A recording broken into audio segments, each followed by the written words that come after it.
Hello, welcome to today's The Word in a Flash. I'm Freddie Wilson. Today's subject is Delight in the Lord.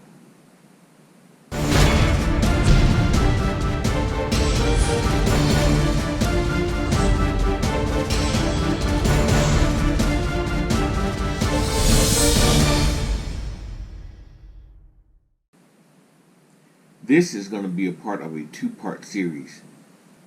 Today is part one. During this time of recovery, we all are trying to find something to delight in. Let me tell you, even during the pandemic, there's always something that you can find delight in from the Lord. Proverbs 3:13 through 15 reads, Joyful is the person who finds wisdom, the one who gains understanding. For wisdom is more profitable than silver, and her wages are better than gold. Wisdom is more precious than rubies. Nothing you desire can compare with her. We all are looking for God to bless us. Sometimes God blesses us with conditional blessings. That is, God blesses us with things that we don't even deserve, and sometimes things we don't even expect. God does that because He can show you that He is more able than any person to provide you with the things that you need and want. But we don't always deserve those things, so we need to stop trying to say, I got this because I deserve it. You may have wanted it, but you don't necessarily deserve it. So that's why I said God gives you conditional blessings because He expects you to obey His will. And when you do, He blesses you along the way with different things and different situations. That's a part of obedience. The opposite of that are the people who are cursed by their own disobedience and their resistance and rebellion. So you have to be watchful about the things that you do and the motives behind the things that you do. Because when you resist what God have you to do, there's a price to pay. Psalms 37:23 through 28 reads, The Lord directs the steps of the godly. He delights in every detail of their lives. Though they stumble, they will never fall, for the Lord holds them by the hand. Once I was young, and now I am old, yet I have never seen the godly abandoned or their children begging for bread. The godly always give generous loans to others, and the children are a blessing. Turn from evil and do good, and you will live in the land forever. For the Lord loves justice, and He would never abandon the godly. He will keep them safe forever, but the children of the wicked will die. If you want to progress, you need to believe in the possibilities that God has for your life. There are 7 tips I can give you that will help you with that.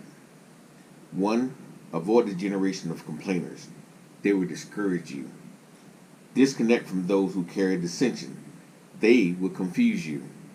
3. Seek new ways to look at offenses. They are there to make you stronger. 4. Respond differently about your irritation. Your response to your irritation will determine the outcome sometimes. 5. Learn how to see problems relieving you. Each problem is temporary. It can only last for so long. 6. Don't wait until crisis to call God. I learned before you do anything, you need to pray first. 7. Keep focused on God's blessings.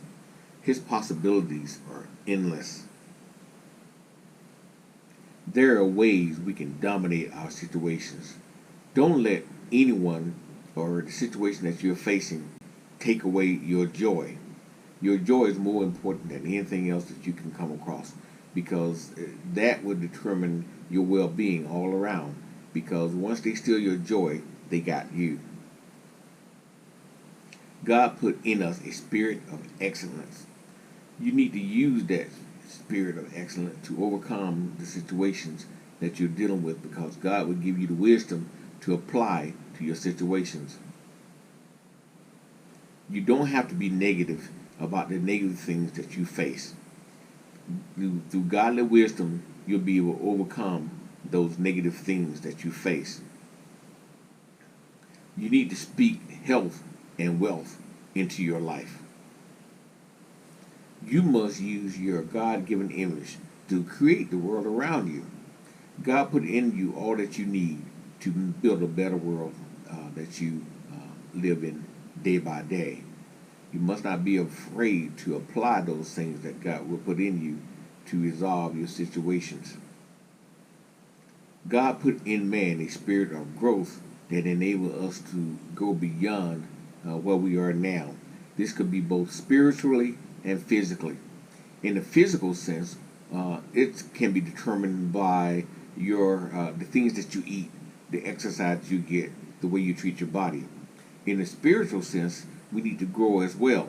So you need to continually feed your spirit the things of the spirit instead of the things that you deal with in the world. So we are spiritual creatures as well. So you need to feed your spiritual man more so than you do your physical man. The choices we make has a big influence on our lives. Psalms 1 through 3 reads, "Oh, the joy of those who do not follow the advice of the wicked, or stand around with sinners, or join in with mockers. But they delight in the law of the Lord, meditating on it day and night. They are like trees planted along the riverbank, bearing fruit each season. Their leaves never wither, and they prosper in all they do."